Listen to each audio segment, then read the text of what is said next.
Computer. All right. All right. Welcome everybody to the Friday morning book group. And today we're going to discuss A Bookshop in Berlin by Francoise Frenkel. And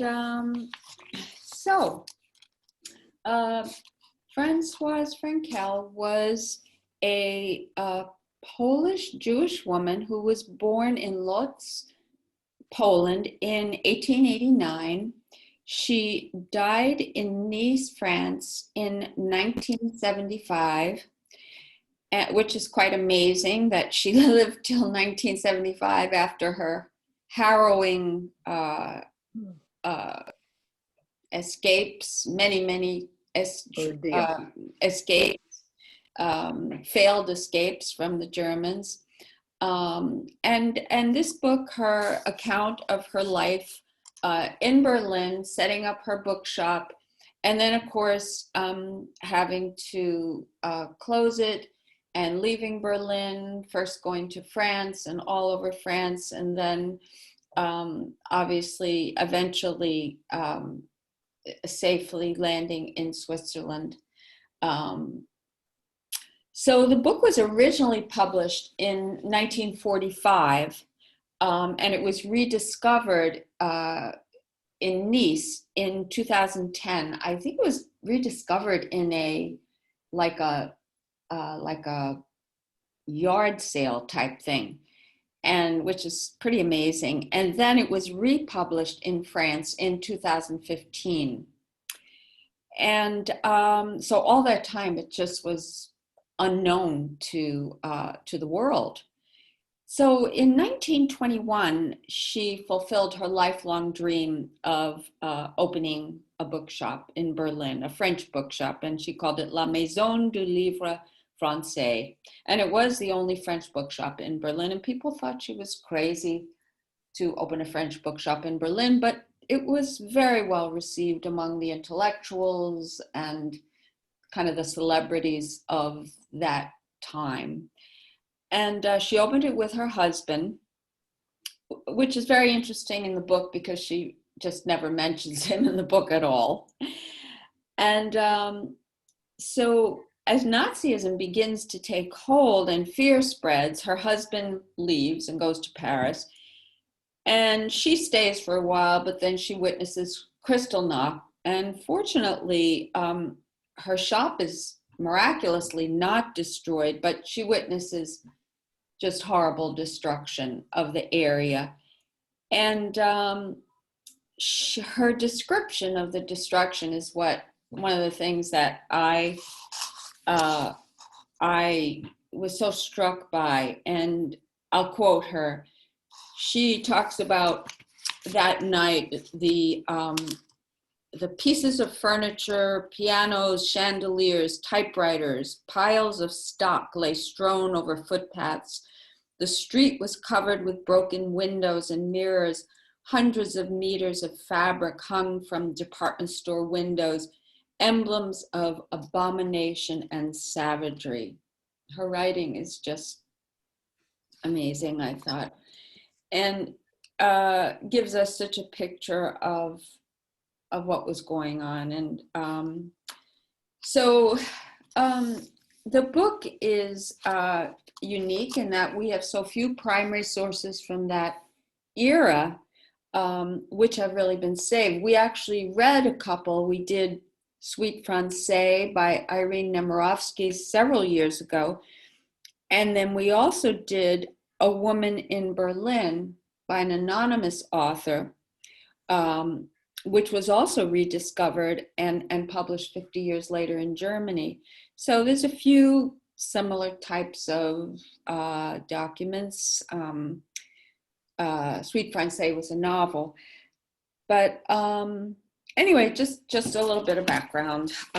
But I did send off a link to an article about bookshops in Germany, a particular bookshop. I hope people received it, and we can talk about that as well. But as usual, we'll go around and you can all talk and comment or not. Obviously, as always, you don't have to speak, but lots to say about this book, I think. So just raise your hand and unmute yourself, and feel free to comment. So Judy Wolf.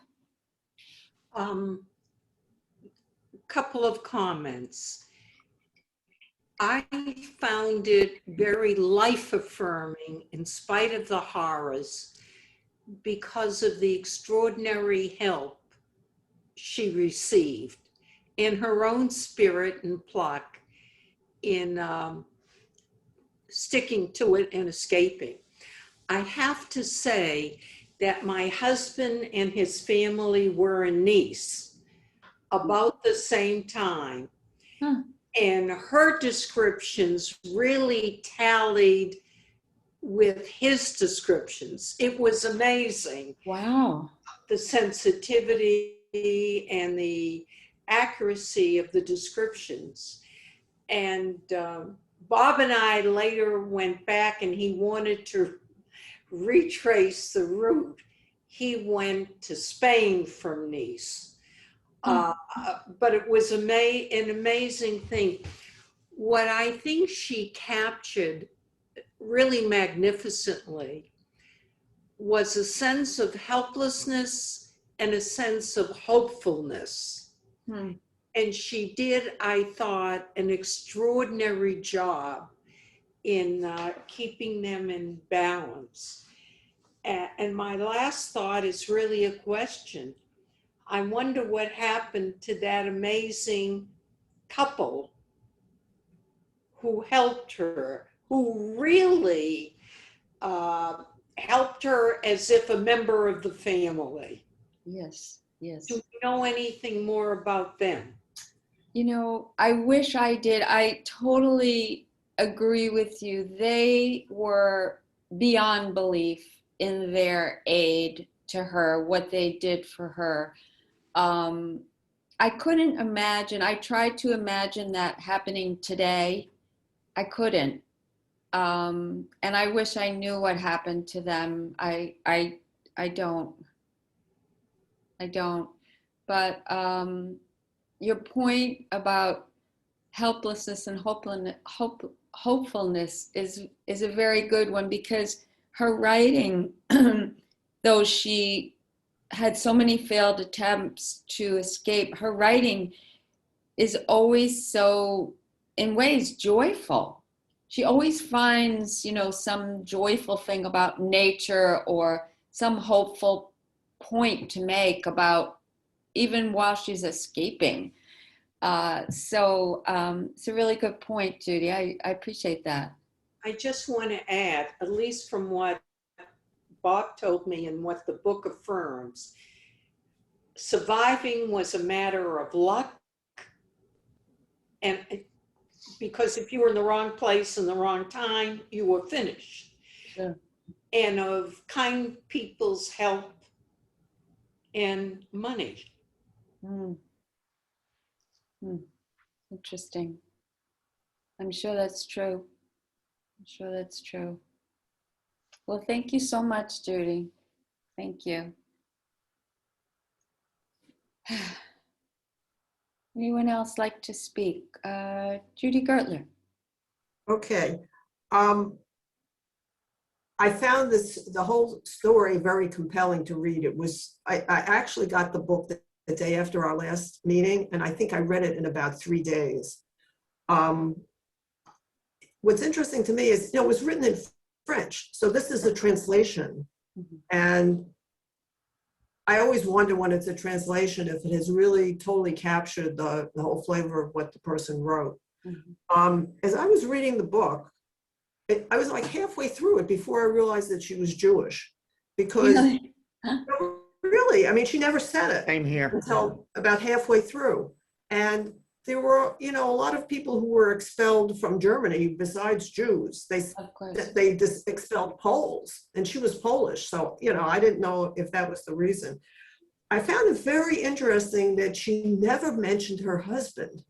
And I also wondered why he went back to France in 1933, and she stayed with the bookstore. It was his bookstore too. Right. So that was unanswered. Yeah. And as far as that couple that helped her, I have thought about going to the Yad Vashem archive and seeing if they were memorialized there as righteous Christians. Oh, So I haven't done that though. if you do that, would you keep us posted? Sure. I mean, they have a database there and the names of all the people that have been honored. So I'll look up the name. That's The good. other thing that I wanted to say is right before I read this book, I read a novel, The Book of Lost Names. Oh, yeah, yeah. Did you read that? I haven't, but it's a well-known book. Yeah. And it's a novel. And it's about a Jewish woman who becomes a forger for identity documents for children that are being smuggled out to Switzerland. Takes place in the same part of France as this book. And the main character ends up, getting out to Switzerland at the end. But, as I was reading it, I was like getting Francoise confused with Eva, who was the character in that other book. So if you want a good novel about this period, Excellent. It's very good. Thank you. Appreciate that. Well, thank you. Thanks for your offer to look that up as well. Thank you. All right. Who else would like to speak? Irene.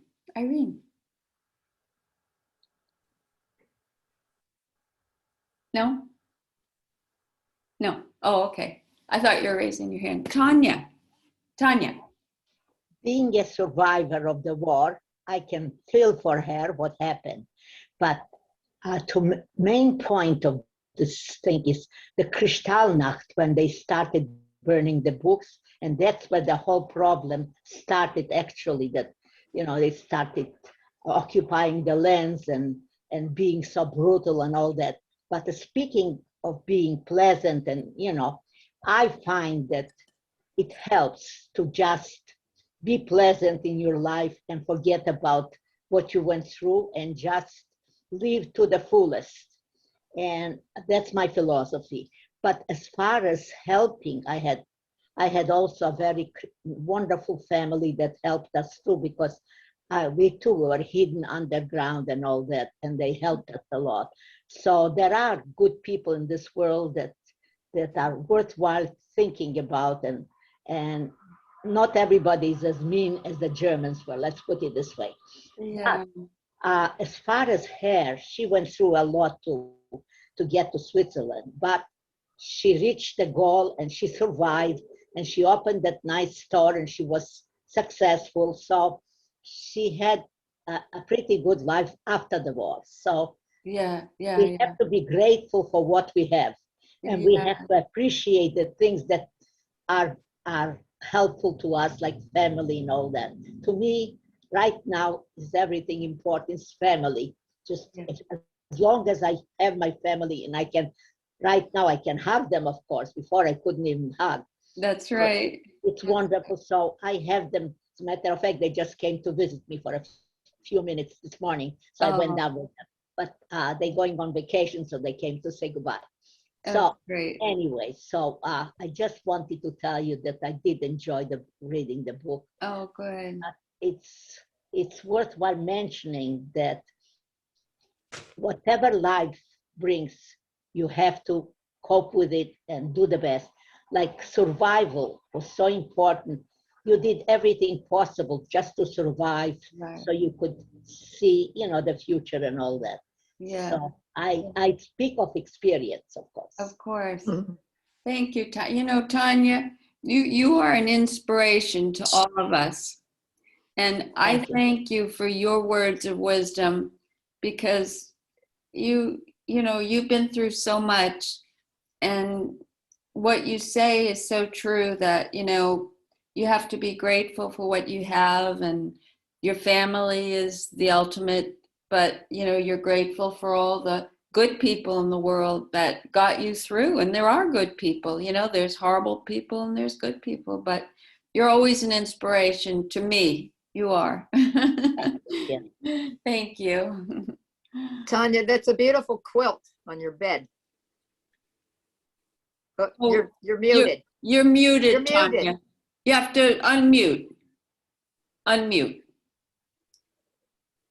Okay, I couldn't use my iPad because somehow I didn't have the link, so I had to go upstairs and use my computer. That's why I'm upstairs. Oh. Usually I'm downstairs. I use the iPad. Today I'm using the computer in my bedroom. That's why you see the quilt, and I thank you. The quilt is as old as I am, but it's still good. Oh, wow. It's beautiful. The wedding Not at all. quilt. I mean, I'm exaggerating a little bit, but I mean, it's as long as it's less, it's good. It's beautiful. Very pretty. Thank you. All right. Okay. Tom. It was really good to hear about so many kind-hearted people. I've read a bunch of Nazi-era books, and it's always amazing how atrocious a nation could go. And so it was difficult reading for a while, but it was really good to understand so many, good people that were trying to resist this thing, and they were sort of overwhelmed by it. The Germans came in with the Gestapo and just sort of changed all this, overnight changed this culture. Sure. It's also so many years past now since this all happened, but I guess I still ask the question of the Germans, like how did this happen, and I know that this current generation is not the people who did it, but just it still brings up those feelings. I guess every time I meet a German or something, it's the question that goes on in the back of my head that I don't say out loud. Yeah, that's I'd like to thank you, Tom. Thank you for that. Thank you. I'd like to say on page 109, I marked that page because it refers to what Tom was saying, and I thought about it. I'll read just a little bit. Some sadistic urge must be hidden in every man, waiting to be exposed when the opportunity arises.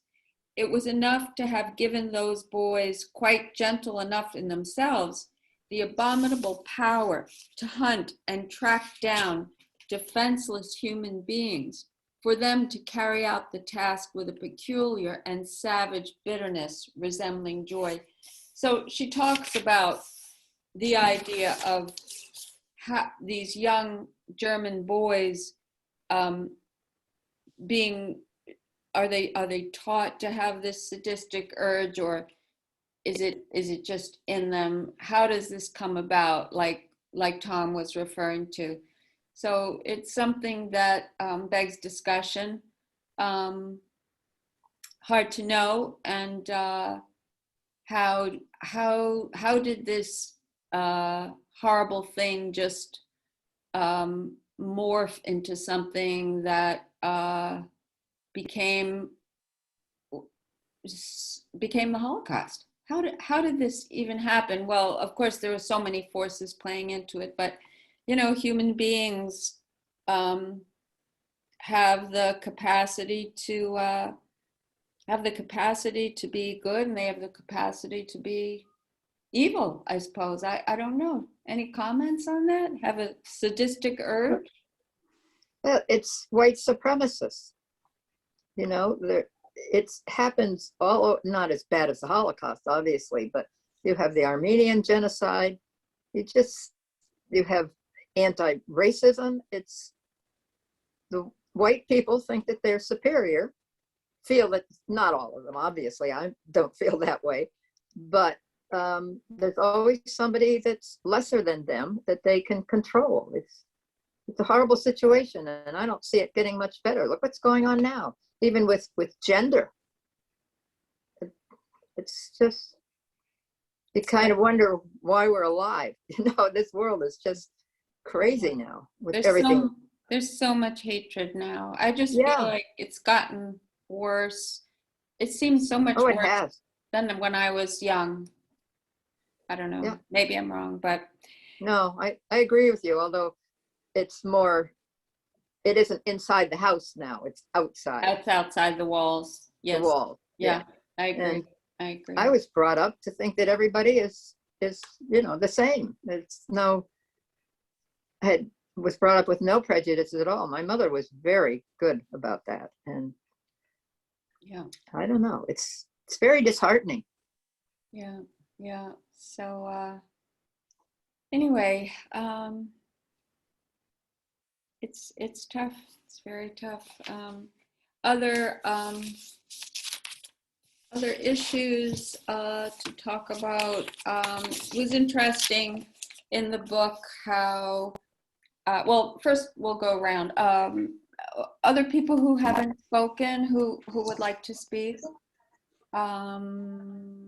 Richard? Or did you want to speak, Richard?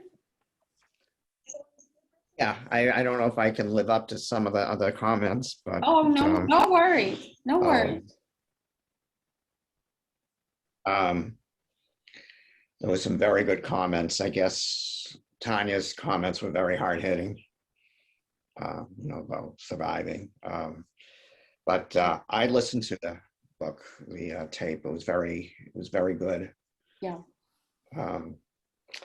And the part that sometimes it's funny when you read a book, certain parts just you can't forget. And when she was trying to escape to Switzerland and that woman giving her a hard time about that cough syrup, I just Right. get over that part, thinking that it was poison. Right. And her struggles through that tunnel, that felt like an adventure listening to that. I didn't know if she was going to make it. Obviously she did because she lived to be 90, but and I thought the beginning of the book where she was talking about setting up the bookshop and how highly regarded she was as a bookseller or a book owner. Mm-hmm, mm-hmm. She had quite a reputation. Yeah. She did. Wood, I don't know if everybody knows, the Jewish people know, that was the largest concentration of where Jews were forced to live before they were sent to the camps. Łódź, and I actually visited Łódź. And the thing that I remember when I was in Łódź was seeing those train tracks where the people are being sent to Auschwitz or wherever. Mm. I had kind of a interesting experience when I went to lunch there. Usually here in our restaurants, they're very service oriented. Mhm. But when I was ordering, the waitress yelled at me, "I don't have all day here. Put your order in." It was all business. When I had lunch in Łódź. I'm glad we read the book. I also did read Sweet Francoise, which is I guess is that part novel and part memoir? Well, it's written as a novel. She wanted it to be 5 parts. She only got to write 2 parts to it, but it is written as a novel, but written at the time of her at the time of the German occupation. So it's very kind of like a primary source. Yeah. But Yeah. she was deported while she was writing it. So I do remember the part in Sweet Francoise where these young German guys are stuck at some people's homes on the other side. They're forced to have the Germans stay over. Do you remember that part? Vaguely. Mm-hmm. Yeah. Yeah, that's it's a pretty amazing book. Yeah. I was actually kind of surprised that Switzerland lets so many people in, because we also remember that Switzerland was the country that was supplying the ammunition and the arms for the Germans. during the Holocaust and World War II. So Hmm. I didn't realize that Switzerland. Wasn't Switzerland neutral? No, they originally we thought they were neutral, but they were supplying the weaponry to the Germans Oh. and the finances. Well, I don't know if it's just prejudice, but I think that's what Switzerland's about, is making money over everything. Ah. Hmm. But they call themselves neutral, Yeah, they were neutral officially. Yeah. officially right, neutral, but right. they like to make money. They're all about banks. Yep. They're all about banks. Oh gosh. Well, No, the United States was officially neutral, but we really weren't. We were supplying the Allies as well. yeah, and that goes on today. Exactly. I was Today, thinking look who we support today. exactly. We'll talk about it. Yeah. Yeah, Like speaking out of two sides of your mouth. that's right. So anybody else? Thank you so much, Richard. Thank you as always for your comments, and Thank you, all comments in our group are welcome. All comments. So Irene and Kevin. Oh, Judy, did you want to say something else? You know, the French is still grappling with their role in World War II with Pétain Yeah.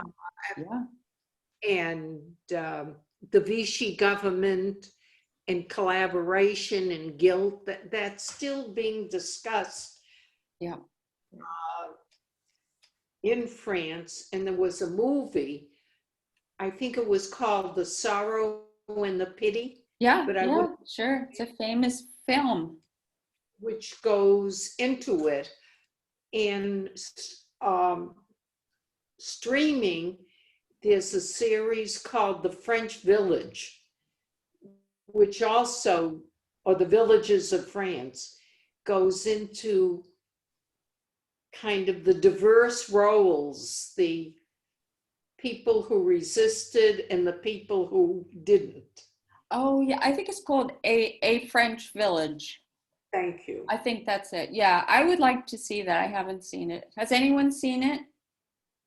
I have. It's tough to watch. It's Oh, okay. Good to know. Yeah. I was hoping that the publisher would have provided a map, because I was really Yeah. lost. I don't know France at all, and I was really lost. All her moves. I would have liked to see, where is Vichy, where is all these places, you know. So that would have been helpful, but I guess I should know my geography better. Irene, did you want to speak? I don't think a lot of us know that. I read the book a couple of months ago when it was the original book we were supposed to read, and I can't remember. I had just come off reading a very heavy book, and this was such a delight because it's hopeful. Oh.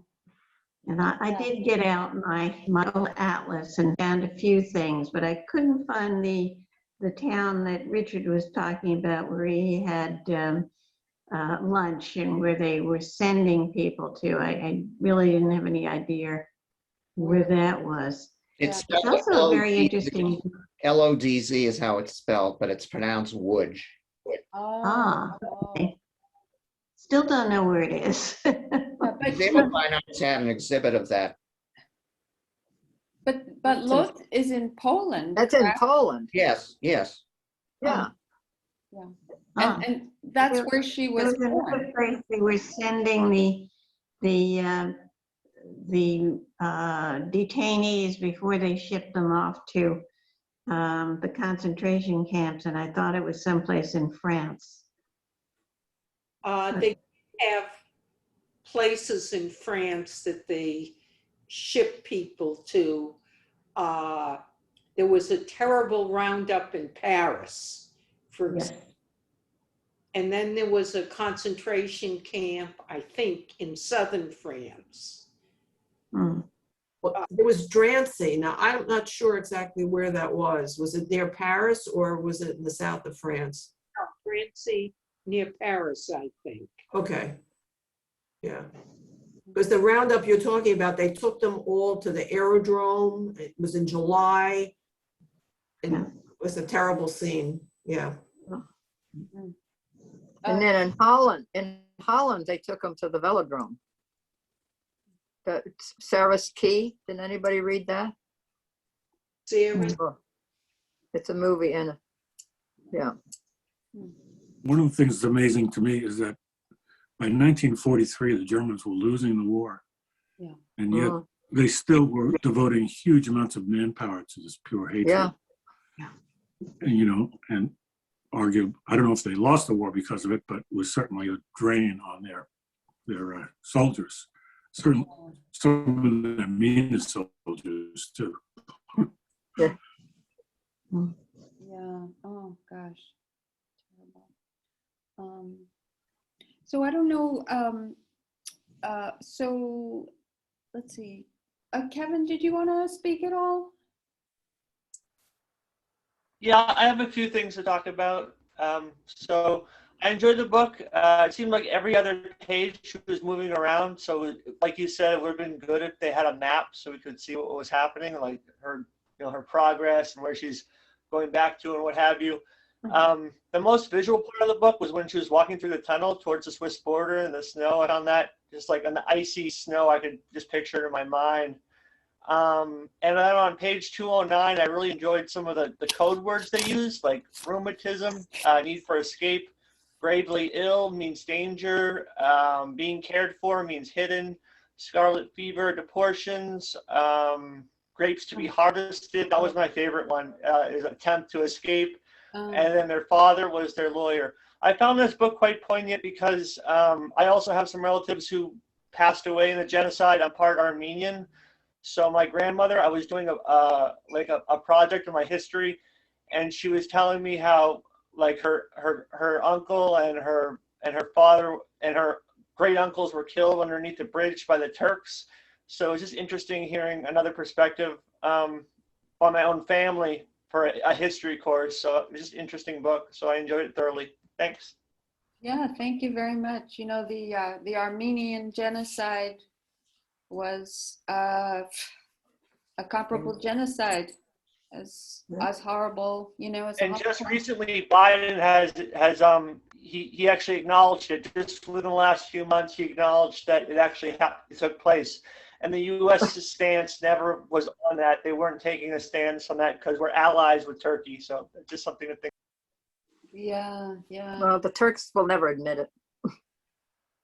Well, When I was in Turkey, the guide said to me, I was talking about the Armenian genocide, and his remark was, it's no different than what we did to the Japanese in the US. Well, that was terrible too. And the Chinese Exclusion Act. I mean, we're not blameless no, at all. no, definitely not. And Tulsa, Oklahoma. I mean, gosh, And to it go on and on. gave Hitler the impetus to do what he did. He saw so successful the Armenian genocide was. Yeah, yeah. So the Nazis actually sent people to this country to see how we were putting down the blacks and use that as a model. And they decided they weren't going to be quite as bad. Well, I think they were, I don't know. It might have been worse, but. Yeah, yeah, I know that's true. That's true. Horrible. Well, I have read Isabel Wilkerson's The Cast. I read it too. That's a powerful book. Yeah. So And I'm just starting The Warmth of Our Sons. yeah. So the Warmth of Other Suns was the precursor to CAD. That was the first book. So I would love to do The Warmth of Other Suns with the group. I've tried to do it. I couldn't get enough copies, but I think now there may be enough copies to do that book with the group. And I would really like to do it. Could you, by a show of hands, how many of you have already read it? I just got it out of the library today. Okay. Is that the newer or the older book? That's the first one. The Warmth of Other Suns. Oh, the Suns, no. Very good It's book. about Yes. it's about the migration of Yeah, blacks from the south. migration northward. I think it would be a good discussion for sure. Yeah. So when I can get enough copies, hopefully we can do it, and I think a lot of people would join in. But back to this book. Just just in closing, I think I did send this article, and I just like to. I don't know if people had a chance to read it. I don't think I sent it till last night. I wasn't able to bring it up. They wouldn't let me read it. Oh, I'm so sorry. Yeah. I couldn't read it either. Oh, I'm No. so sorry. They Well, said I've read enough free things from them. They won't let me read another. okay. Well, I apologize. The title was When Neo-Nazis Marched Through Berlin's Old Jewish Quarter, a Bookshop Took Notice. And so basically, this particular bookshop rebelling against contemporary right-wing demonstrators. So in Berlin, in Germany, there's quite a lot of that. But there's also a large group of people who are demonstrating against, and a lot of these people are book people, and it's a bookshop owner. And he says that there's a long tradition in which bookstores and libraries play an active role in civil society. And the book industry has always reacted with great sensitivity to political climate, which is true. And bookstores are always a place where social change occurs. So in the 70s, when it was like the height of the women's lib movement, Germany had large numbers of feminist bookstores. And the theme really seems to be freedom of speech, freedom of opinion, and just civil rights and so forth. So, Germany is trying to balance these right wing. They have. I think so many people in Germany have basically so much guilt, and we do have all these right wing groups, but a lot of people are not like that in Germany. And social engagement is such a huge part of running bookstores, and people are very passionate about it. So especially in the big cities, which, that's the hopeful thing. So support your bookstore, support your library, and I think and that can always be helpful. But anyway, I'm glad everybody enjoyed the book. For next month, we will read Charles Person's The Buses Are Coming. It's a memoir of a freedom rider, and it's a new book, and I do have copies at the temporary main library. Lots of copies, so you're welcome to come by and take one. They're behind the reference desk. Any questions about that? Can you put a couple in the Hills Library? What I can do is, let's see. Do you want me to? I could request it. I could request it and then have it sent to the Hills. Yeah. Yeah. That would be the best thing. I'm actually, the- after this meeting, I go to the Hills to work, but I'm not going, and then I'm on vacation next week, so I won't be there. Otherwise, I'd bring one over. That's But all right. You can request. Who's the author again? Charles Person, Person. Okay, thank you. It's a Yeah, pretty, I can request. it's a pretty slim book. So, and then we'll meet, it's the third Friday of July. I don't remember the date, but again, it'll be on Zoom. What was the title, Deb? The buses are a-comin'. The buses are coming. A-comin', C-O-M-I-N. I didn't hear you. Apostrophe. The buses are a-comin', C-O-M-I-N. and and then the subtitle is A Memoir of a Freedom Rider. So he was oh, my connection is unstable. Can you hear me now? It is. Yeah. Yeah. Oh, I'm You sorry. were breaking up when I was asking you breaking about up. You know what? about I'm the gonna book. move. Hold on. Sometimes is that better? Yeah. Is that Yeah. better? Okay. Sometimes my part of my kitchen, I don't get good service. I don't know why. I have the same issue. Yeah, it's crazy. Anyway, now I'm over here by my counter. So anyway, I hope to see everybody, if not before, to hope to see you guys. Tom, do you have a question? I wanted to say something. Yeah. I get upset and sometimes very depressed by these kinds of books. So I won't be joining you for some of them because it's too distressing for me. Oh, the book for next month, you mean? Maybe, but books like this, you know, when I was in the middle of the book, it really sort of put me off. You know, I was feeling as trapped as she was describing. Oh, I'm sorry.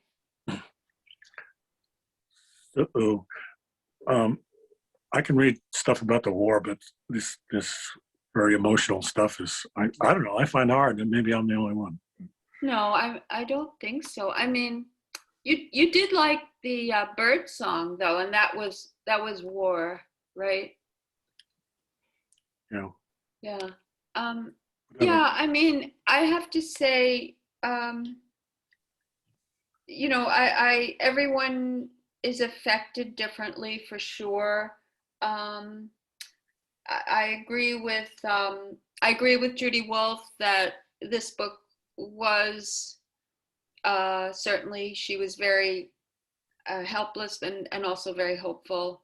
I thought her writing was very beautiful, and even though her plight was just horrible, her writing was beautiful, and I enjoy that. And sometimes the story is difficult to digest because it's so heart-wrenching, but the words and the literature and the way people write is really just something to behold, I feel, but not for everybody, and I appreciate that. So I'm sorry if it was difficult for you. It's just what it is. Yeah, but you know, I appreciate that, and I think maybe after July, I would like to do. We'll do some fiction. How about that? Fiction, good. I agree. Good? Yeah. Okay. I actually wanted to do. Has anybody read The Stationery Shop? It's a sweet little book. It takes place. It's fiction, but it takes place during the Iranian Revolution, around the late 70s. A very sweet love story. Sound good? It's a rather new book. I think 2020. But anyway. All right. Any other comments or questions or concerns? And you guys know you can always email me or call the library. I'm always around. Next week, I'm on vacation. Where are you going? Well, tomorrow, I told Judy, tomorrow morning, I'm going to see my son. I haven't been to North Carolina in 2 years. So I'm taking my first flight in a very long time. My first post-COVID flight. I'm excited. We were in Charlotte about last week. So it was our first time there. So our first flight in about 16 months. So How was it? it was very fine. Nobody got mad or anything like that. Oh, good. But the flights were full, so Yeah, they told us every seat will be taken. yes. Wow. Yeah, Was I that- was it- went to California to see my son the beginning of May, and going out, the flight was about 75% full. Coming back, it was one of those flights they asked for people to give up their hand luggage because there's no more space. Oh, God. Yeah, and it was in JetBlue, and they did not mess around about the masks. This is JetBlue too. Yeah, they're very serious about it. Yeah. The And only, the guy sitting next to me, I mean, I was just sitting there with my mask on reading, and the cabin attendant came by and he shakes the guy who was sleeping, and I'm like, I didn't know what's going on. And the guy's mask had gone down below his nose, and the guy wouldn't wake up. So the cabin attendant goes and gets a camera and takes a picture of the guy, and then shakes him again and says, "Sir," this time the guy woke up and tells him, he needs to put his mask back on, because they can ban you from the airline for life if you don't cooperate. that's- I think that JetBlue would have done that to this guy if he didn't put his mask on. wow, they're so strict. Well, the only thing I worry about is you see on the news, these people fight, fist fights Yeah. with the, Yeah. and that's the only thing. I don't want to be on a plane with that. I don't No. want to witness that. I don't want to be there. So I hope everybody plays nice. That's all. Everybody has to play nice. Oh, Yes, And I'll be a good girl. On American Airlines, so I hope they play nice on JetBlue. I know. All right. All right, you guys. Any all other right. Oh, any have a good other week. book related questions, or we're good? Everybody great have vacation. a good week and a good month, and stay well. And I hope to see you all in July, if not before. Have a nice Okay. vacation. Take Nice care. Good to see all of you. Take care. Bye. Bye. Okay. Bye. Bye-bye.